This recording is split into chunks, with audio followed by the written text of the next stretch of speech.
September 1942. Stalingrad is burning. The Volga runs red, the sky is black with smoke, and above it all rises a hill, a mound of shattered earth and debris. They call it Mamayev Kurgan. The Germans bombard it daily. The Soviets charge it nightly. Control shifts back and forth, sometimes 3 times in a single day. Machine guns never stop. Mortars fall like rain. Men vanish in the mud, without a scream, without a trace. By the time the battle ends, over 30,000 soldiers will die on this hill alone. But what made this hill so important? Why was it worth so many lives? And what secrets lie buried beneath its quiet slopes today? This documentary is for educational purposes and analyzes historical facts from a neutral perspective. We are strongly against violence and war in all its forms. This is the forgotten chapter of Stalingrad. This is the untold story of Mamayev Kurgan. The Battle of Stalingrad, which raged fiercely from August 23, 1942 to February 2, 1943, stands as one of the most challenging and decisive confrontations in the annals of human warfare, a significant event that not only halted the relentless advance of Nazi Germany into the Soviet Union, but also signaled the beginning of the Third Reich's inexorable decline on the Eastern Front. This epic struggle, often described as a turning point in World War II, resulted in a staggering loss of life, with estimates ranging from 1.8 to 2 million casualties encompassing soldiers, civilians, and prisoners from both sides, forever etching Stalingrad into the collective memory as a symbol of unimaginable sacrifice and resilience. Stalingrad, originally founded as Tsaritsyn in the 16th century and renamed in honor of Joseph Stalin in 1925, was a bustling industrial metropolis sprawling along the Volga River western bank of the Volga River, Europe's longest waterway, which served as a vital conduit for transporting oil, grain, and military supplies from the southern regions to the heart of the Soviet Union. The city's key factories, including the massive Dzerzhinsky tractor plant, the Barricadi gun factory, and the Red October steel works, operated around the clock, churning out T-34 medium tanks, 76mm artillery guns, Katyusha, multiple rocket launchers, and millions of rounds of ammunition that were essential to sustaining the Red Army's defense against the invading forces. For Adolf Hitler, the capture of Stalingrad transcended mere military strategy.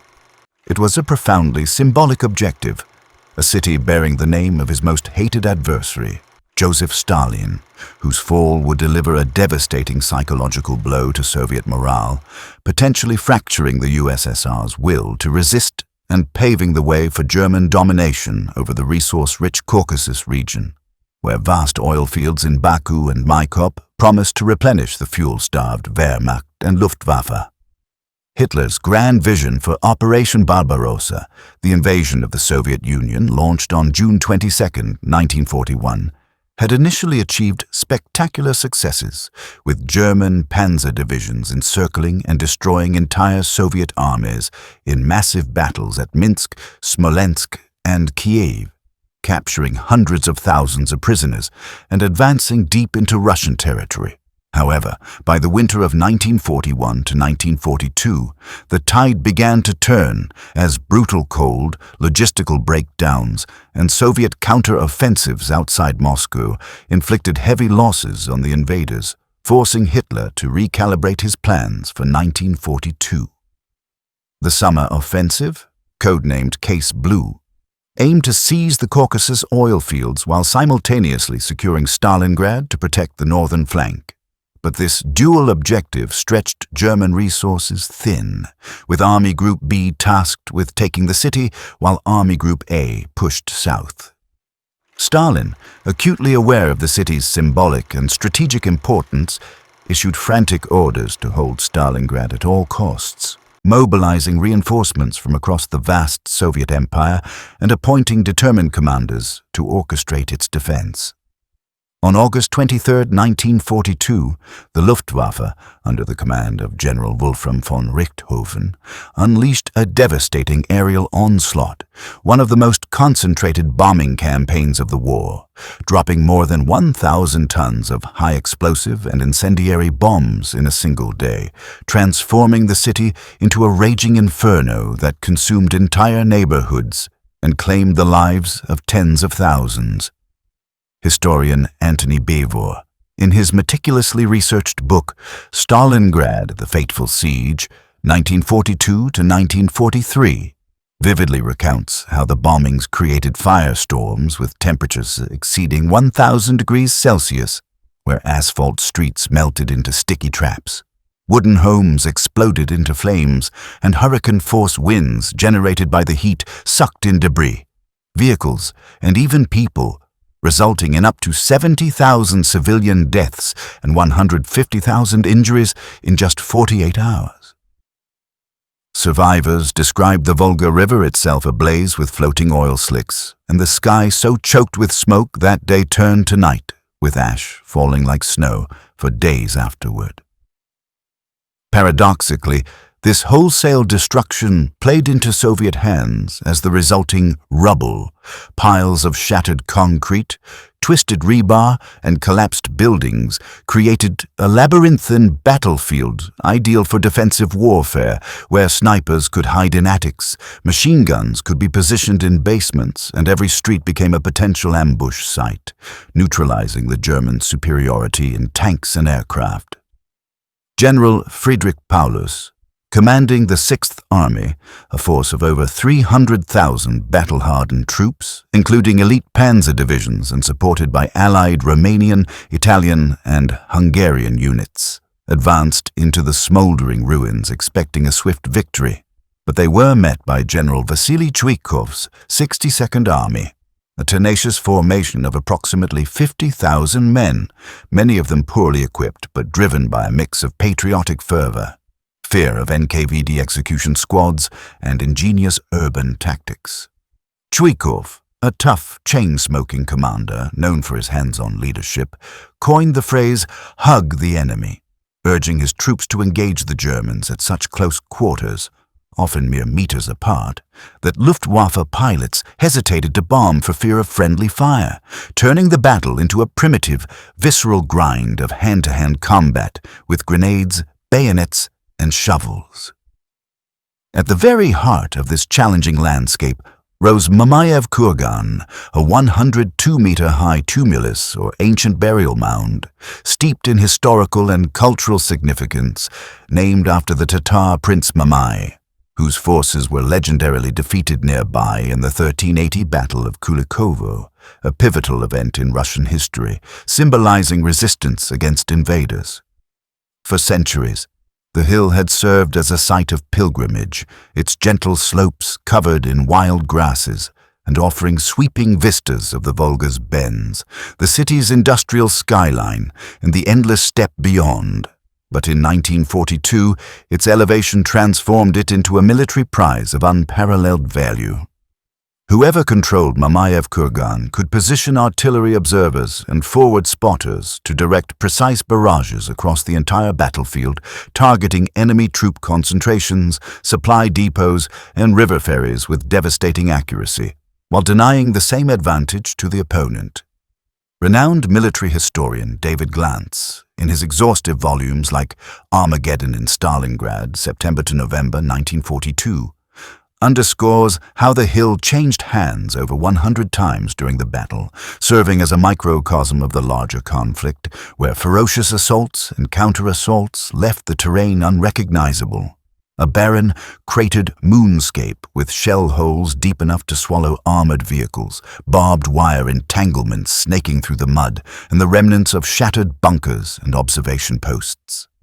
The hill's soil, once fertile and green, was churned into a toxic slurry by endless bombardments, contaminated with unexploded ordnance, human remains, and chemical residues from incendiary bombs.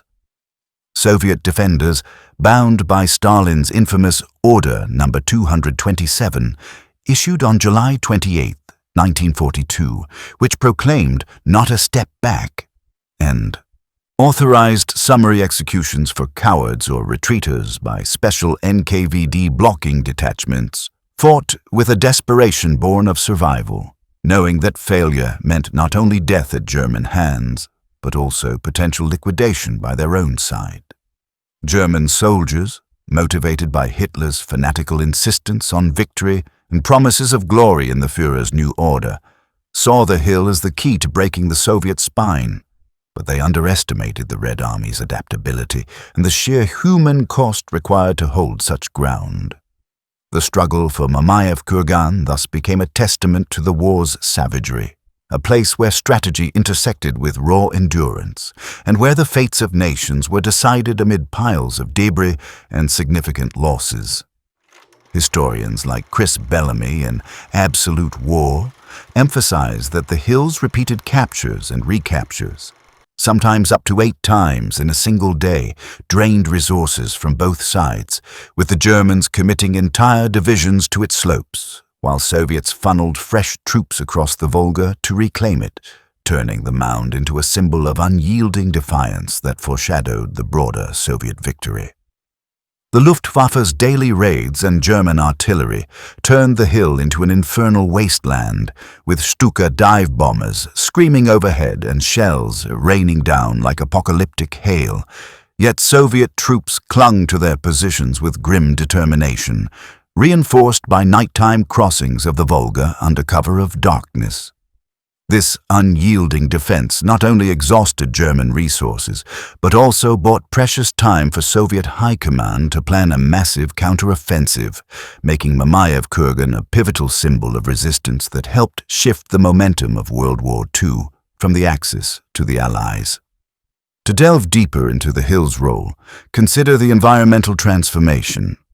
By October, the once grassy knoll was stripped bare, its surface pocked with craters up to 10 meters deep, and historians note that post-battle excavations revealed layers of unexploded bombs and shrapnel so dense that the ground remained hazardous for decades.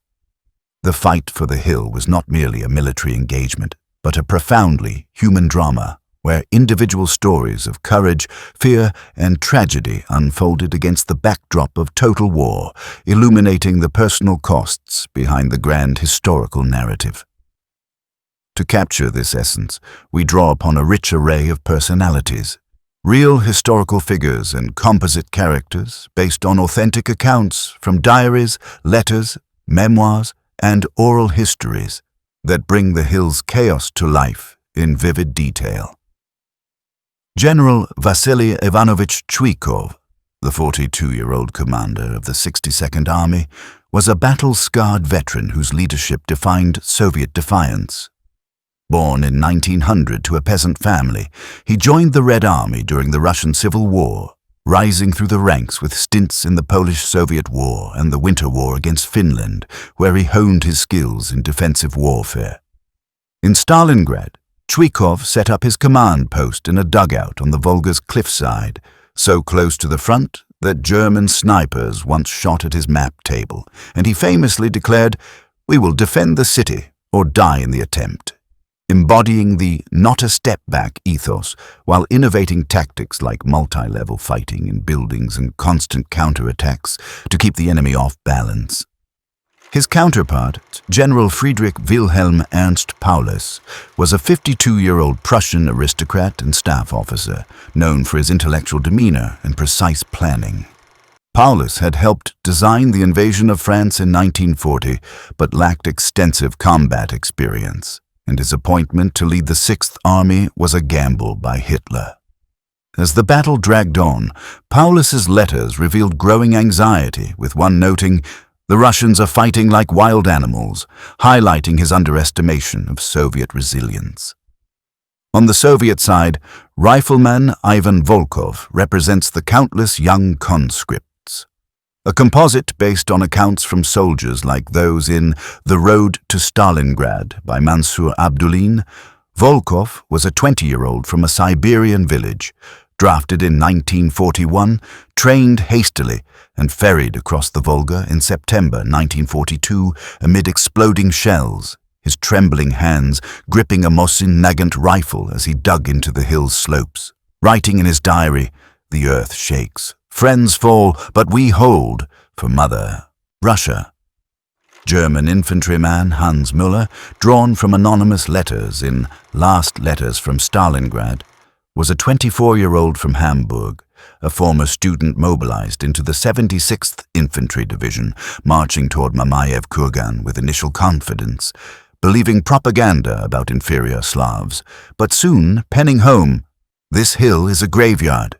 We charge up, only to slide back in blood." Soviet sniper Anna Petrova embodies the deadly precision of women like Rosa Shanina and Lyudmila Pavlichenko. At 19, from a bombed-out Ukrainian farm, she trained in camouflage and marksmanship, positioning herself in the hill's rubble with a scoped Mosin Nagant, avenging her lost family by targeting German officers, recalling in post-war testimonies, "I waited hours in the cold, breath steady, each kill a step toward victory." Civilian Maria Sokolova stands for the enduring spirit of Stalingrad's residents. A 32-year-old factory worker and mother, inspired by stories in A Woman in Berlin and local archives. She sheltered in sewers near the hill, scavenging food from ruins and smuggling ammunition to defenders, whispering to her child, "We must survive this nightmare for a better tomorrow." Expanding on these, consider Sergeant Yakov Pavlov, who turned a 4-story apartment block near the hill into Pavlov's house, defending it for 58 days with 24 men against tanks and infantry, using mines, machine guns, and Molotov cocktails, his exploit becoming a propaganda legend that boosted morale across the front. Lieutenant Rubén Ruiz Ibarruri, son of Spanish communist icon Dolores La Pasionaria Ibarruri, commanded a machine gun unit on Mamayev Kurgan and died leading a charge on September 3rd, 1942, his last words urging, "Forward, comrades," as he fell to enemy fire, symbolizing international solidarity in the Soviet cause. Vasily Grossman, the Soviet journalist and author of Life and Fate, visited the front lines and described the hill in his notebooks as a pyramid of pain where heroes are forged in fire, capturing the poetic horror through his observations of soldiers' daily struggles.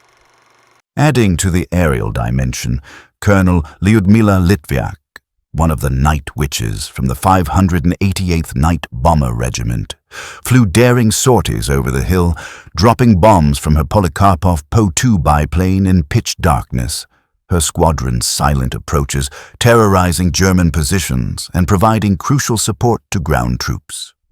On the German side, Major General Friedrich von Witzleben, a divisional commander in the assault, lamented in after-action reports the fanatical Russian defense that cost his unit thousands, underscoring the frustration of Wehrmacht officers facing an enemy that refused to break. Another poignant figure is Private Wilhelm Hoffmann, a German soldier whose diary entries, preserved in historical collections, detailed the grinding despair on the hill. "Our battalion is down to 40 men. The Russians keep coming, wave after wave, like ghosts from the rubble." Soviet anti-aircraft gunner Maria Ivanova, based on accounts from Volgograd survivors, manned a 37mm gun on the hill's flanks, shooting down Stukas amid constant bombardment, her recollections highlighting women's roles. "The sky was full of death, but we fired back for our homes, for our future." These personalities, from high command to the trenches and home front, paint a multifaceted portrait of Mamayev Kurgan, their experiences weaving a narrative of shared humanity amid dehumanizing violence, where fear coexisted with camaraderie, despair with hope, and individual choices rippled into historical change. Their voices, preserved in archives and literature, remind us that behind every statistic were real people facing the abyss. Their stories essential to understanding the battle's profound impact, and expanding on them reveals layers of international involvement, like Spanish volunteers and female combatants, that enriched the Soviet effort. The battle for Mamayev Kurgan exploded into full fury on September 13, 1942, as elements of the German 295th Infantry Division, supported by the 24th Panzer Division, launched a multi-pronged assault aimed at seizing the hill's summit and splintering Soviet defenses in the central sector of Stalingrad. The attack began with a thunderous artillery. Preparation, where 150mm howitzers and 210mm mortars pounded the slopes for hours, followed by waves of Junkers Ju-87 Stuka dive bombers plunging from the clouds with their terrifying Jericho sirens blaring, releasing 500-kilogram bombs that erupted in massive geysers of dirt and rock, collapsing trenches and disrupting dozens of defenders. Soviet troops from the 112th Rifle Division and the 13th Guards Rifle Division, entrenched in hastily dug foxholes and reinforced bunkers, returned fire with Degtyaryov machine guns, PTRS-41 anti-tank rifles, and 82mm mortars, their positions camouflaged with netting and rubble to blend into the devastated landscape. As detailed by Glantz in his analysis, the Germans initially gained the upper hand, capturing the northern slopes by September 14th and planting their flag on the summit by the 16th. But Soviet counterattacks, launched under cover of darkness to minimize Luftwaffe interference, reclaimed lost ground, with control shifting multiple times daily in an exhausting cycle of advance and retreat. A critical moment came on September the 16th, when the 13th Guards Rifle Division, under General Alexander Rodimtsev, rushed 10,000 men into the fray. They recaptured the hill in a furious bayonet charge, but at tremendous cost, with only 320 survivors by month's end, as described in Wikipedia and Bevor's accounts. Ivan Volkov, positioned in a crater near the crest, vividly recalled one nighttime assault. We crept up in the shadows, hearts racing, grenades in hand. The Germans' searchlights swept the ground, but we overwhelmed them with bayonets and shouts, reclaiming our hill inch by inch. The hill's paramount strategic importance, as expounded by historian Richard Overy in Russia's War, Blood Upon the Snow, lay in its commanding height, which allowed observers equipped with binoculars and radios to spot enemy movements up to 15 kilometers away, guiding salvos from 152mm howitzers and BM-13 Katyusha rockets positioned on the Volga's east bank, devastating German staging areas and disrupting reinforcements crossing the Don River. Soviet engineers, working under fire, fortified the hill with anti-tank ditches, minefields of TM-35 mines, and pillboxes constructed from concrete blocks salvaged from the city, while snipers and machine gun nests turned every approach into a defensive field.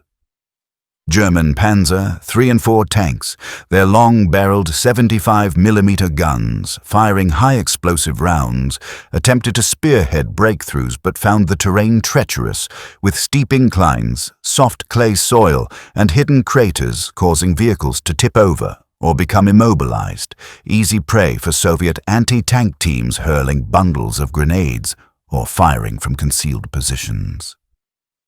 Hans Müller, advancing with his platoon, described the horror in a letter. "We pushed forward behind the panzers, but they sank in the mud, exploding under Molotovs. Then came the snipers, picking us off one by one."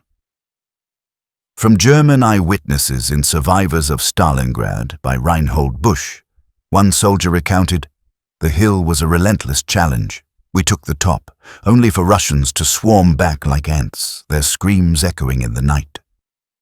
Snipers like Anna Petrova thrived in this chaotic environment, using the hill's natural contours and debris for concealment. Drawing from real records of snipers who amassed kills in the hundreds, Petrova lay prone for days, her rifle scope scanning for targets, noting, "Patience was my ally.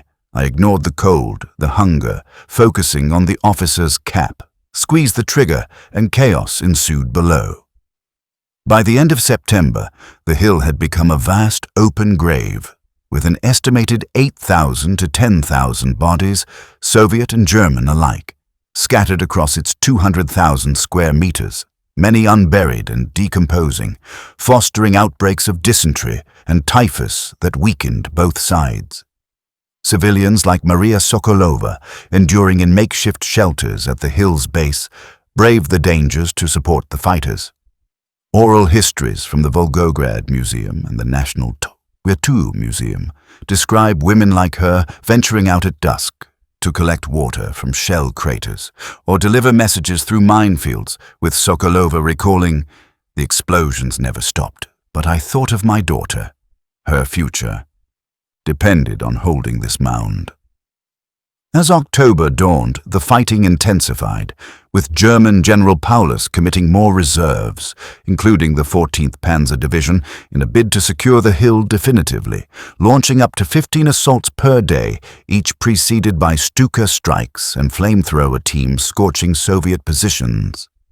Historian Chris Bellamy, in Absolute War, Soviet Russia in the Second World War, highlights how Soviet adaptability turned the tide, with Chuikov storm groups, elite squads armed with PPSH-41 submachine guns and satchel charges, conducting hit-and-run raids that disrupted German consolidation.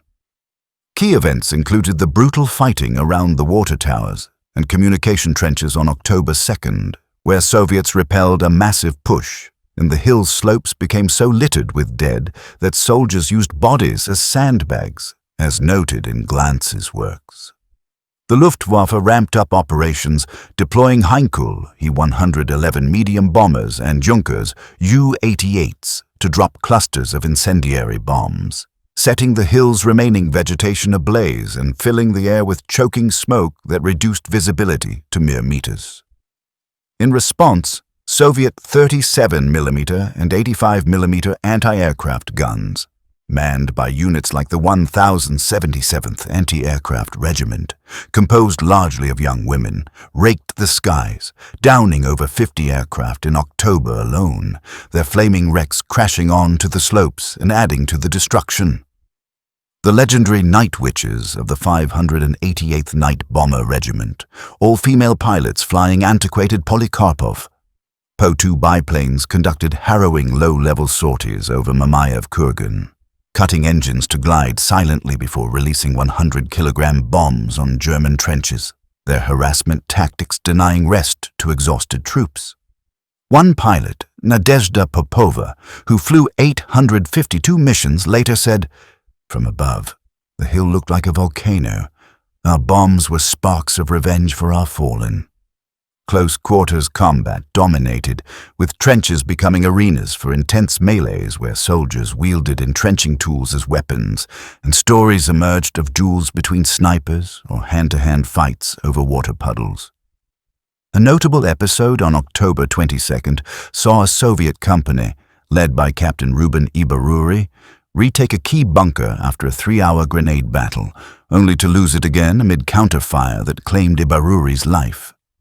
Eyewitness accounts from The Lighthouse of Stalingrad by Ian McGregor describe similar scenes near the grain elevator where fighting spilled onto the hill, with soldiers fighting room to room in ruins, the air filled with dust and screams. By late October, the hill was a desolate wasteland, its topsoil eroded by explosions, wells poisoned with debris, and the air thick with the smell of decay, cordite, and smoke. Soviet defenders, cut off from regular supplies, rationed ammunition, and subsisted on captured German canned meat or horseflesh boiled in helmets, their bodies affected by malnutrition, frostbite as temperatures plummeted below freezing, and psychological strain from constant shelling that induced bomb happiness, a numb acceptance of fate. German troops faced parallel miseries, with supply convoys harassed by partisans, leading to shortages of fuel, food, and winter clothing, many resorting to looting bodies for boots or gloves. This relentless attrition epitomized Stalingrad's core, a battle not of grand maneuvers, but of wills, where Mamayev Kurgan stood as the ultimate crucible, forging victory through sheer endurance, and historians like Bellamy argue that the hill's defense became a rallying point that propelled the Red Army forward. As the fight for Mamayev Kurgan ground on into November, it became inextricably linked to the wider Stalingrad campaign, a war of exhaustion that drained both armies of men and material, setting the stage for one of history's greatest reversals. The German Sixth Army, now deeply entangled in the city's ruins, had suffered over 100,000 casualties by mid-October, with divisions reduced to half strength. Supply lines stretched 1,500 kilometers from Germany, vulnerable to Soviet partisans who sabotaged railways and ambushed trucks, causing delays in ammunition and fuel deliveries. Hitler's monomaniacal focus on capturing Stalingrad, and particularly Mamayev Kurgan, led to critical misallocations, diverting Luftwaffe squadrons from supporting the Caucasus advance to bomb the hill, thus starving Army Group A of air cover and allowing Soviet forces to regroup in the south. David Glantz argues in his scholarship that this obsession created exploitable weaknesses on the flanks, manned by undertrained Romanian and Italian troops ill-equipped for defensive warfare. Soviet reinforcements, including fresh Siberian divisions acclimated to cold and equipped with white camouflage suits, were ferried across the Volga at night, bolstering the hill's garrison and using its elevation to coordinate devastating artillery strikes that demolished German command posts and logistics hubs. The psychological impact of the prolonged bombing hardened Soviet resolve rather than breaking it. Troops like Volkov shared tales of camaraderie in foxholes, singing patriotic songs during lulls, while civilians like Sokolova organized underground networks to provide medical aid, mending wounds with boiled rags and smuggling morphine from fallen medics. The mental strain was profound. Soviets developed Stuka fear, a Pavlovian dread of the dive bomber's wail, leading to mass panic in some units, while Germans contended with phantom snipers. Paranoia that every shadow hid a deadly marksman like Petrova, whose confirmed kills disrupted entire platoons. The hill's harsh conditions exacerbated everything. Freezing rains turned craters into icy pools, winds whipped dust into eyes, and the omnipresent decay bred lice infestations and gangrene in untreated wounds. Volkov's diary entries grew increasingly poignant. "We eat snow for water, dream of bread. The hill is our world, narrow and cruel, but we defend it as home." Muller, in his final letters, expressed disillusionment. "No glory here, only mud and misery. Friends freeze beside me, their last breaths fogging the air." Petrova's role evolved, training junior snipers in the art of stillness. Her philosophy, simple. Become the rubble, strike like lightning, each fascist down saves 10 comrades. Children, too, played parts. Sokolova's daughter, like many young sons of regiments, carried messages up the slopes, dodging bullets with childlike agility, her innocence a stark contrast to the horror. By early November, Germans controlled about 60% of the hill but couldn't eradicate Soviet pockets, their morale cracking as rumors of encirclement circulated amid dwindling rations, down to 200 grams of bread per day and mounting losses from attrition and disease. Meanwhile, Soviet generals Georgy Zhukov and Alexander Vasilevsky orchestrated Operation Uranus, a masterful double envelopment involving over 1 million troops, 1,500 tanks, and 1,400 aircraft, concealed through deception measures like fake radio traffic and dummy positions. Launched on November 19th amid a blinding snowstorm, Uranus smashed through the Romanian 3rd and 4th armies on the flanks, with T-34 tanks rumbling across frozen steppes to link up at Kalak on November 23rd, trapping 290,000 Axis soldiers in a 40-kilometer-wide pocket, including much of the 6th Army. From Mamayev Kurgan's vantage, Soviet observers directed barrages into the Kessel, cauldron, pounding trapped units with 122mm guns and rockets, while anti-aircraft fire from the hill's slopes targeted Luftwaffe resupply flights. Hitler's refusal to permit a breakout, insisting on an airlift promised by Hermann Göring, proved disastrous. The Luftwaffe, hampered by weather and Soviet fighters like Yak-9s, managed only 94 tons of supplies daily against a required 700, leading to starvation diets of 100 grams of bread and horse soup. Volkov rejoiced. From our perch, we saw their plane spiral down in flames. The hill was our unblinking eye on their defeat. Miller lamented. Encircled, we ration crumbs in the snow. Assaults on the hill fail. Soviets unbreakable as iron. As the pocket shrank under Operations Little Saturn and Ring, desperate German relief efforts by Field Marshal Erich von Manstein's Don Army Group faltered 48 kilometers short, sealed by Soviet reinforcements. The Soviet hold on. Mamayev Kurgan thus proved decisive, providing the observational edge that facilitated the encirclement and annihilation of an entire army, turning Stalingrad from a German triumph into their greatest catastrophe. And as Bellamy notes, the hill's defense became a rallying point that propelled the Red Army forward. By January 1943, the once mighty 6th Army had been reduced to a ghostly remnant. 91,000 emaciated survivors, from an original force of over 330,000, ravaged by starvation that saw men boiling boot leather for sustenance, typhus epidemics spreading through lice-infested dugouts, and frostbite claiming limbs in temperatures plunging to -40 degrees Celsius. Hitler's last-ditch promotion of Paulus to Field Marshal on January 30th was a not-so-subtle hint for suicide, as no German Field Marshal had ever surrendered, but Paulus, holed up in the Univermag department store basement, capitulated the southern pocket on January 31st, with the northern pocket following on February 2nd, delivering Stalin a propaganda victory broadcast worldwide. Of the prisoners marched into captivity, only about 5,000 would return home after years in Soviet gulags, succumbing to forced labor, malnutrition, and disease in remote Siberian camps. Richard Overy, in his analysis, credits the defense of Mamayev Kurgan with enabling Soviet fire superiority, noting, "The hill's retention allowed Chuikov to bleed the Germans dry, turning Stalingrad into Hitler's fatal obsession. The slopes, blanketed in snow over an estimated 35,000 dead, became a frozen mausoleum, with bodies stacked like cordwood for later burial, their mingled blood staining the earth in a grim equality, and post-war reports indicate that unexploded ordnance and remains are still discovered today, as discussed in Reddit threads and museum archives."